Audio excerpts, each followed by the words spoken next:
Baguio finding an opening, getting another basket.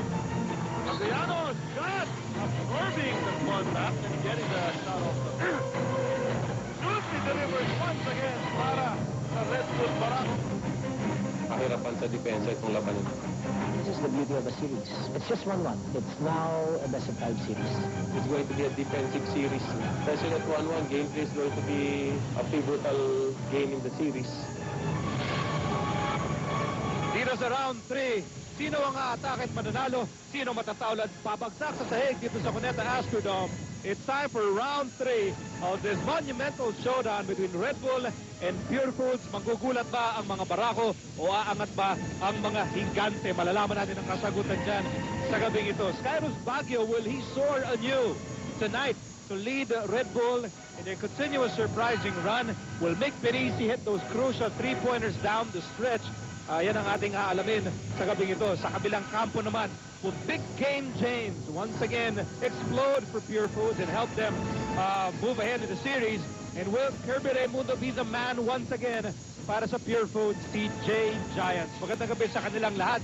Welcome to Bakbakan Biyernes dito sa ABC Sports. Miko Halili with El Decano, Senor Quinito Henson, and with a series padded 1 game apiece, this is going to be some tug of war. Oh, very pivotal itong game number 3, mga kaibigan. At malabaksing nga ang ating tema rito. You've got two protagonists out for knockout. Both of them have suffered knockdowns. Game number 1, nanalo po ang Purefoods. Game number 2, nakabalik po ang Red Bull. Now, we enter game number 3 in a game that is very emotional. Also, we've got a big crowd here, including the U.S. Ambassador to the Philippines.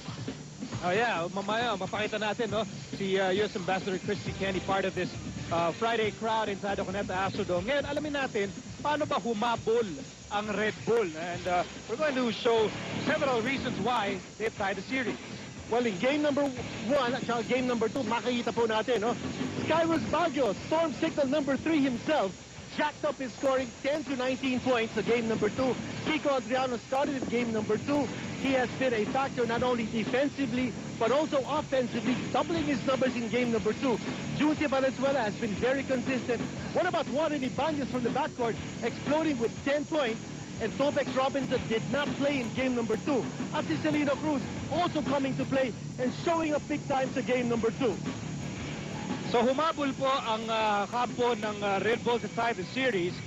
Skyros Baguio, of course, lighting it up. At sa laki ng nilaro ng Red Bull, bigla naman nanliit ang mga higante ng Purefoods. Yung mga nagpakitang gilas in Game 1, not that existent. Hindi ganun kaganda pinakita in Game 2. Well, kung saan nakita natin ang Red Bull, a lot of players umangat ang kanilang laro. What about Purefoods? Bumaba naman ang mga laro ni Chico Lanete, Mark Pingris, Roger Yap, and Richard Yee. And it's very important for Purefoods to get good production, not just from the backcourt men, but also from the frontliners. And when we talk of frontliners, we talk of Pingris and Richard Yee. They've got to be strong inside to give support to James Yap outside. Ayan, si Rocky Lanete, Mark Pingris, these are the energy players of Purefoods. And of course, since El Decano is here, please bring out your pen and paper. It's time to bring out the Dean's List. Okay, unang-unang pag-usapan natin ang Purefoods. Mga kaibigan, this is the team that is on the rebound. Well, at least they hope to be on the rebound because galing sila sa talo in game number 2. Don't be intimidated because you know that Red Bull likes to play a very physical and rugged game. Number 1 sa kanila, outside shooting. Game number 1, Purefoods hit 8 threes. Game number 2, that figure went down to 5. More assists than turnovers. Critical ang assist to turnover ratio of Purefoods because that was at a low in game number 2. They had 11 assists but 21 turnovers. Frontline reawakening. Ito yung sinabi natin kanina. Pingris, Adukul, Richard Yee, Kirby Raimundo, all 4 of them must be relied on for scoring. Their production went down by 14 points in game number 2. And then as you look at the Dean's List for Red Bull, Skyros Baguio is going to play a key role as always. Without a doubt. But they need to control the tempo. Whether they play fast or whether they play slow, they need to dictate. And I think that's going to be the theme for Red Bull in this game, controlling the tempo. Unang-una, Skyros Baguio must be in charge. Game number 1, 10 points, 2 assists, and 2 rebounds. Not enough. But in game number 2, exploding for 19 points, 3 rebounds, and 3 assists, he must take charge. He is the Red Bull's ultimate go-to guy. Hustle all the way. And dito, titingnan natin, offensive rebounds, steals, and blocks. We noticed in game number 2, Red Bull was quicker to the ball. They were hustling both sides of the floor. That's what Coach Yang Giao needs from his players. Pangatlo, bench firepower. Game number 1, the bench ng Purefoods outscoring the bench ng Red Bull 47-41. But in game number 2, tables were reversed. Red Bull was up plus 12 in the bench scoring department. Coach Yang Giao has really steered this what's supposed to be an undermanned crew going into the Philippine Cup, but not anymore. I mean, this team is now in the semifinals up against the #1 team in the conference, the Purefoods, PJ Giants. Or Red Bull playing with capital R, resiliency. Nawala nga sina, well, Enrico Villanueva, Lori Tugade, Larry Fonesher. Still, they've been able to rebuild their team behind this man, Skyris Baguio. What about Mick Benisi, Judy Valenzuela, shock troopers coming to play, coming to form for Coach Yang Giao, and they have been outstanding. Ito, makikita po natin ang starting lineup ni Coach Yang. Ibanez Adriano had excellent games in game number 2. Baguio, also spectacular performer. And this is the man who's making it happen for the Baracos, Coach Yang Giao. Ito naman ang kupunan na nais makabangon at makabawi sa kanilang pagkatalo back in game 2. The Purefoods, PJ Giants, who from day 1, even during the preseason games, were already telling everyone and showing everyone that they were a team to watch. Well, Purefoods racing to a 7-0 start sa ating conference. And the team that broke that streak was none other than Red Bull, ang makakalaban na Purefoods in this game. What about the starting 5 ng Purefoods? A lot of surprises in 3 different positions for Coach Ryan Gregorio. Noy Castillo is starting out, and he comes in place of Roger Yap. James Yap, well, he has been consistent as a starter. He is the league's #2 leading scorer. What about John Dan Salvador starting at center in place of Romela Ducol? Mark Pingris starting at power forward in place of Ray Evangelista. And of course, you've got the kid, Kirby Raimundo. And game 3 of this best-of-7 series is underway. And here's Skyros Baguio going to work early, and he will miss.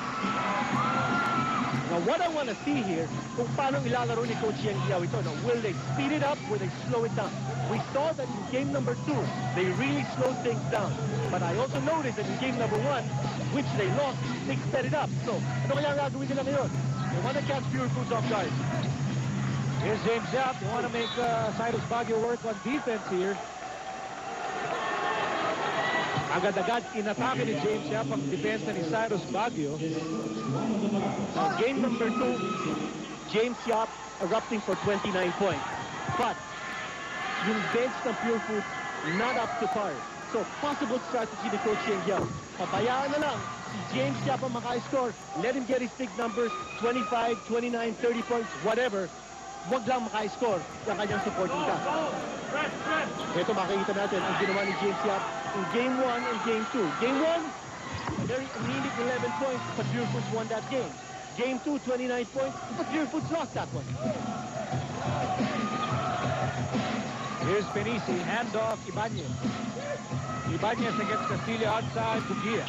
Bugia against Raimundo. Bugia with nowhere to go. With 8 on the shot clock. Here's Baguio. Baguio goes right to Nasa. Benisi, long one. Yes, sir! You know, it's tough to defend someone like a Mick Benisi because he plays center. So, he likes also to play outside. Lalabas ka because you know he's got a 3-point shot. At the same time, he needs to cover that space for a possible defensive rebound. After that PM address by Benisi, sumagot naman si John Dan Salvador. Both teams scoring from the outside. Here's Baguio on the right side. Okay, you've got a switch now. Here's Baguio. And he loses the ball. Halos 2 minuto na nakakalipas dito sa ating opening quarter. Castillo, surprise starter here para sa Purefoods. Here's James Yap on the right side. Ang suspicion ko kung bakit ang start si Noy Castillo, maybe Coach Ryan Gregorio wants to speed up the game. They want to use some quickness at saka yung speed ni Noy Castillo. Seeing that in game number 2, slow down ang Red Bull. So parang kontra-tiyempo yan. Si Paolo Bugia ang tinawagan ng foul. It's first and second team foul laban sa Red Bull.